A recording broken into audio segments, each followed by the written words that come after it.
Good morning po mga kabibilabs. So, kamusta na kayo? At ngayon po ay magsasabiki kami ni Eric. Sumama kami ng gising.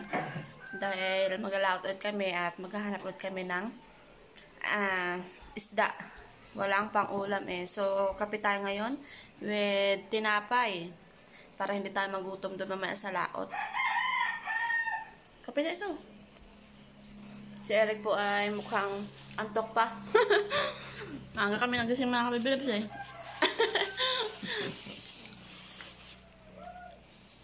Kape daw. Hindi naman to kape ay ano to? Coffee mate. Coffee mate po ito. Yun na nga eh. Ang kape, black. Ito, white. Coffee mate. Coffee with mate. Pero may coffee pa rin. Ano daw yun? Basta bahala na sila. Ayan po oh. Ayan. Hindi po yung kape. Coffee lang. Coffee mate. Almin, may kape at may gatas. At yun mga kabibilab, sira lang po tayo doon mamaya sa laot. Sana ay marami tayong makuha at mahuli. Mga kabibilab, so nandito na kami ngayon sa playa. Ayan, umagang umaga. Kalmada po yung ating dagat ngayon at hindi na malakas. So, ang dagat po ay high tide mga kabibilab. Ayan po. Pero hindi na siya malakas. Hindi katulad nung nakaraan na may bagyo. So, meron ng mga bangka doon sa laot. Ang sarap mag-swimming mga kabibilabs. Malinaw na malinaw yung dagat. Kaso malamig. Malamig ang dagat.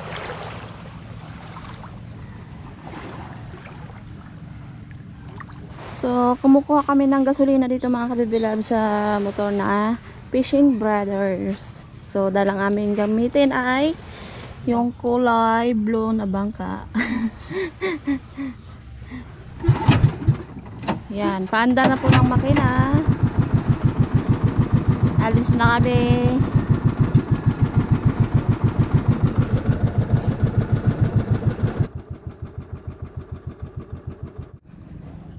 Dito na po kami sa laot. Buksan ang sabiki. 3 piraso ang dala naming sabiki.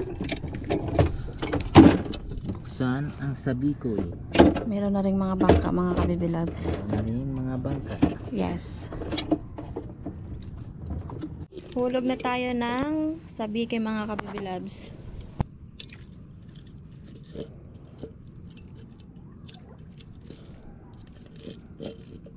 So, unang hulog pa lang po mga kabibilabs ay kinainan agad tayo ng isda. Ayun po mga kabibilabs, yung ating huli po ay talakitong. So, 2 piraso. Buene mano.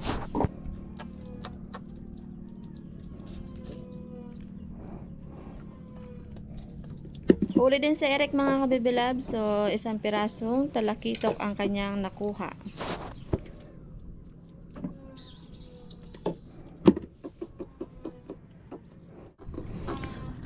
Huli si Eric na naman mga kabibilabs. Wow! Isdang tiki-tiki pa lang kanyang nakuha. Huwag mo itapon, akin na lang yan. At ihaw na naman syempre. Yung pangalawang huli ay naging tiki-tiki.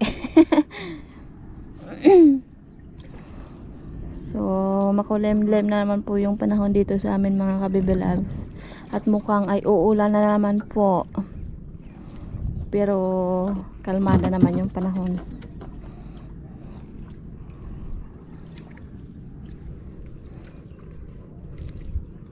Sige lang, hagyo lang ng hagyo.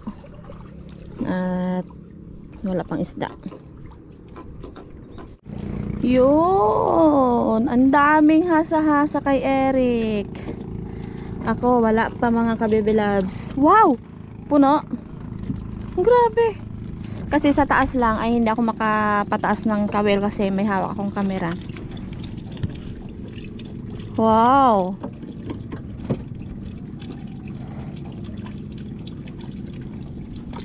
Haluan ba? Haluan. Puro hasasa.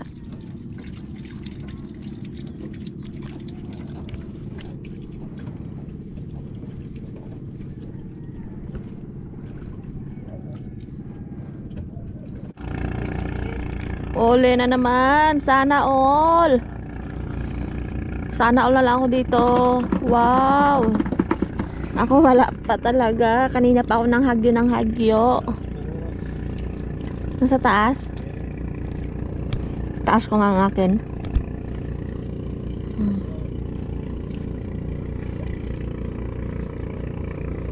Lumulutang kanina yung hasa-hasa mga baby loves. Diyan lang sa malapit kay Eric. Kaso hindi siya nahulihan. So nakakamiss yung magpahuli yung galunggong mga kababy loves. So minsan ay madami gid. Kaso ngayon wala nang galunggong. Ubos na ng lambat siguro kasi madaming nagalambat. Parang ulan no.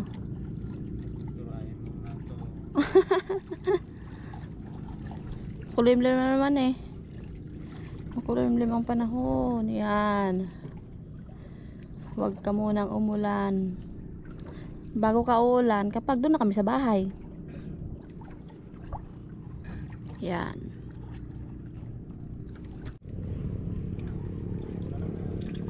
Wow!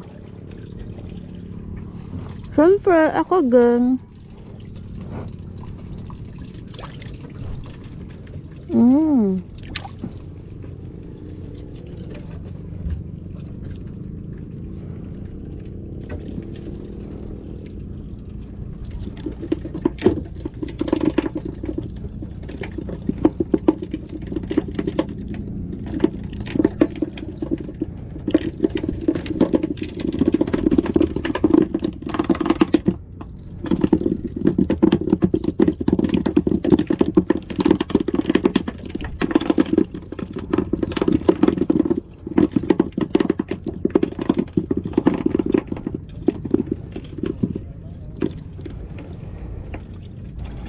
Wow!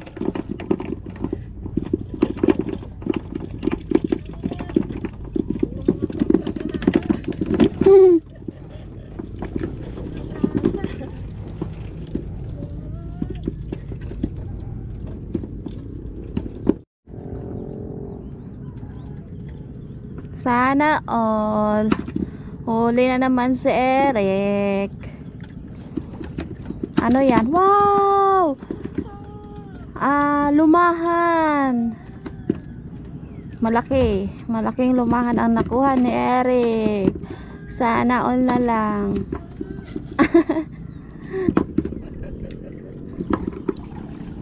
Ang aking nahuli ayan palang mga kababy loves. Kay Eric ay madami na.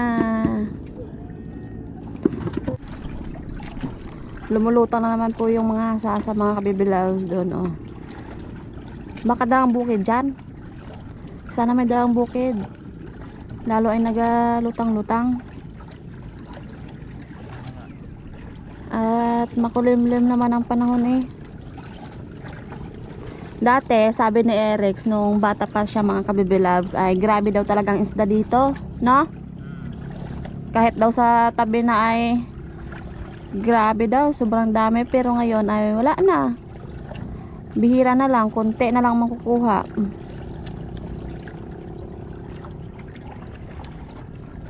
Ubos na ng mga tao. Balik na naman kami doon sa pwesto kung saan nagpapahuli. Sagwan na naman si Eric. Sagwan lang para exercise. Para lumaki ang mga muscle.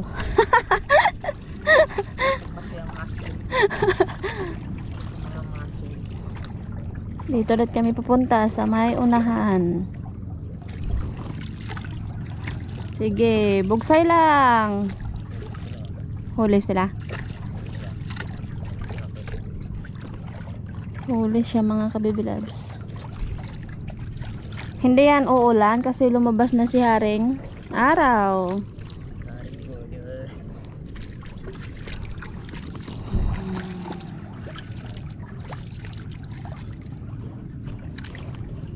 Meron ding mga bangka doon, no? Kabila.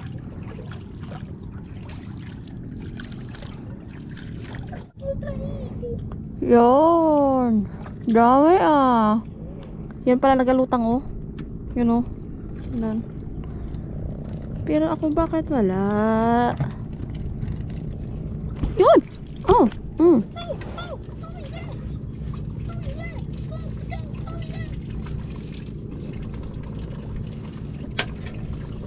Yun! Oh no! Kumamog!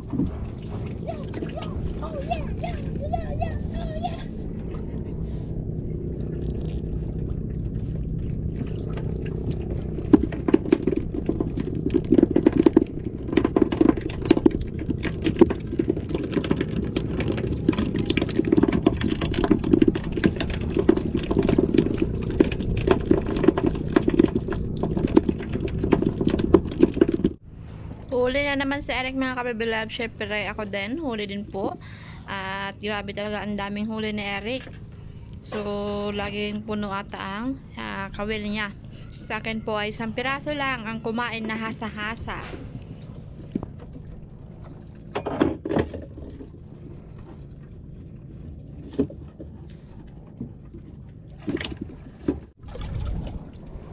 Yan. Wow. Grabe ba? Ganyan kaya gayaw kang, oh.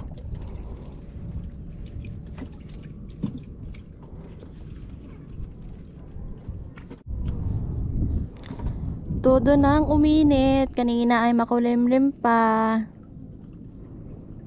So, ito na yung hiling ni Eric. Sabi niya ay uminit. Nasama na daw sa ulan. Magpipintura kasi si Eric ng bangka niya mga kabibilabs. Kailangan matuyo agad para maka-action star na naman sila. Gusto niya taga-action star. Ayaw niya ng mga drama series. yes, action talaga. Adventure.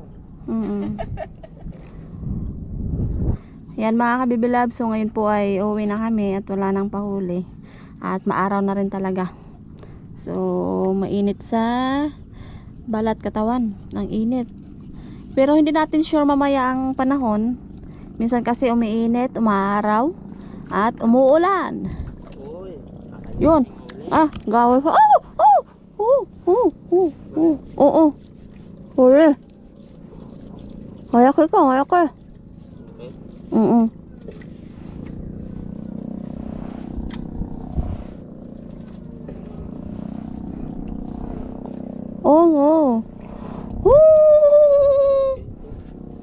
Kumain.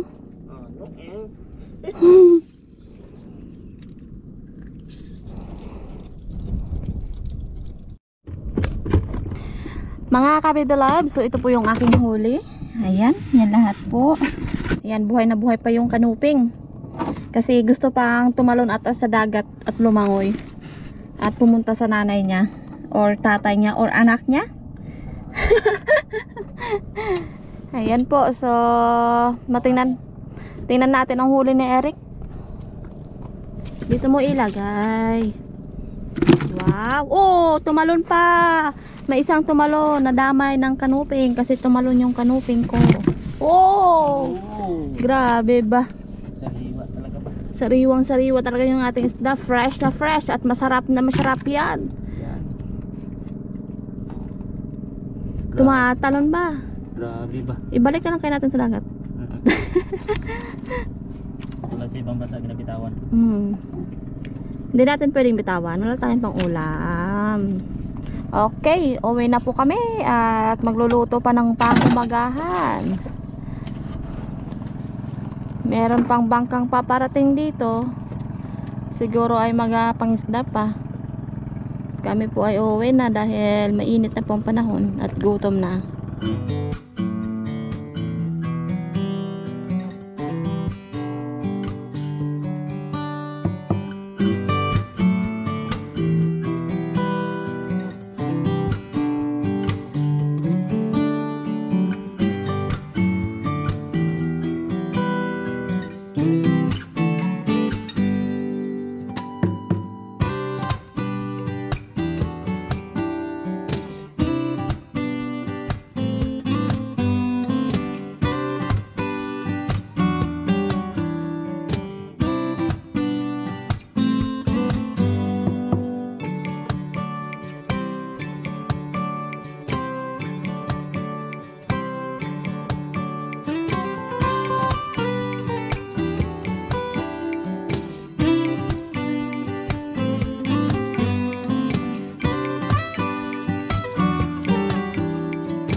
nasa tabi, mga ka-baby loves. Masarap maligo.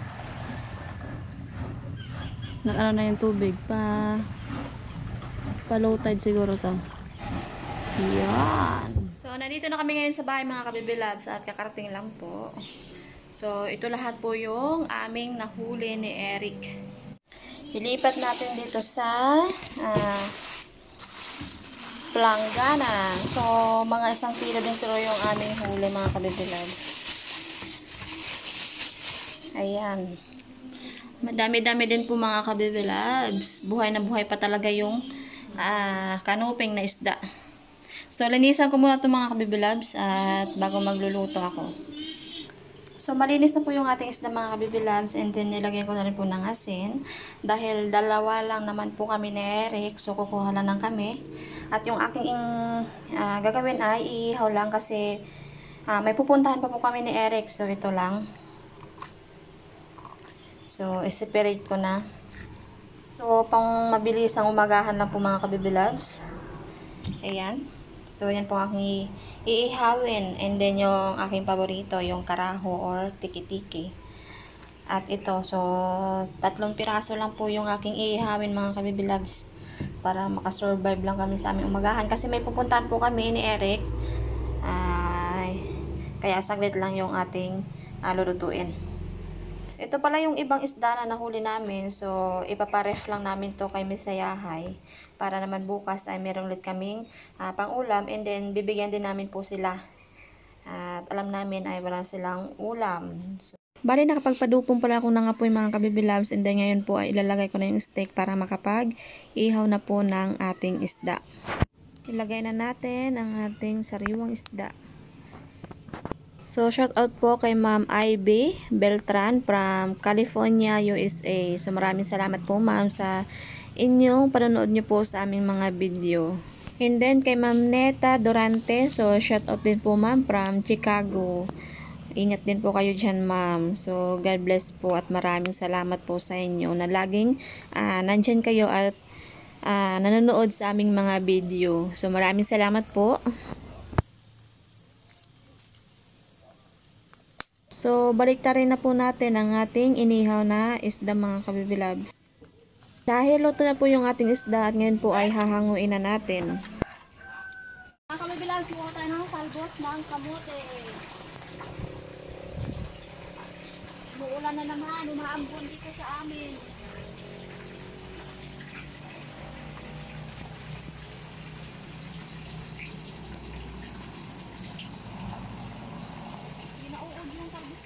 Yan na naman ang ulan. Madilim. Mukhang magsisimula naman yung habag at tagulan.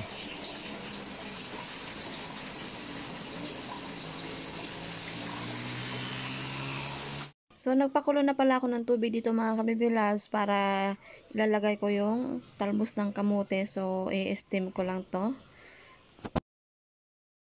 At luto na nga yung ating talbos ng kamote. So, hahanguin na natin mga ka-baby loves.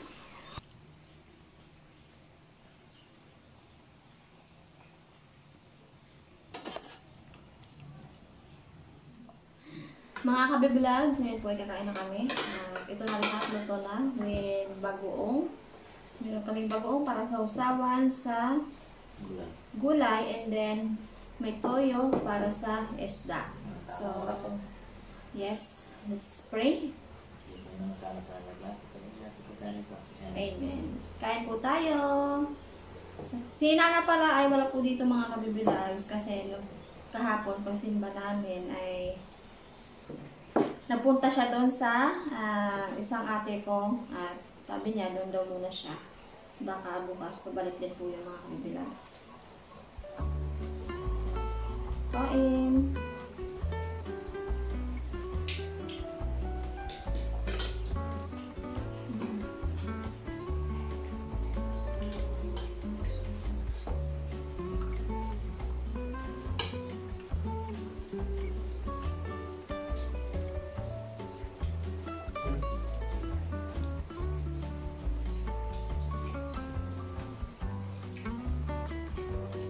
Libre naman ang aming pang-ulam.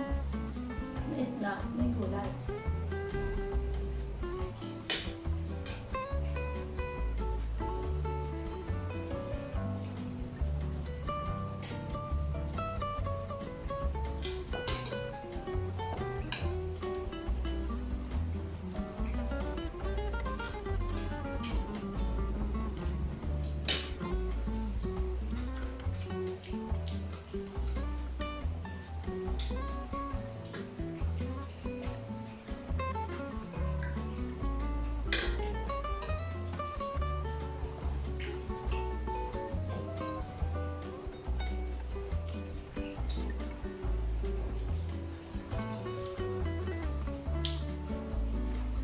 Bye mga kabibilan. Bye.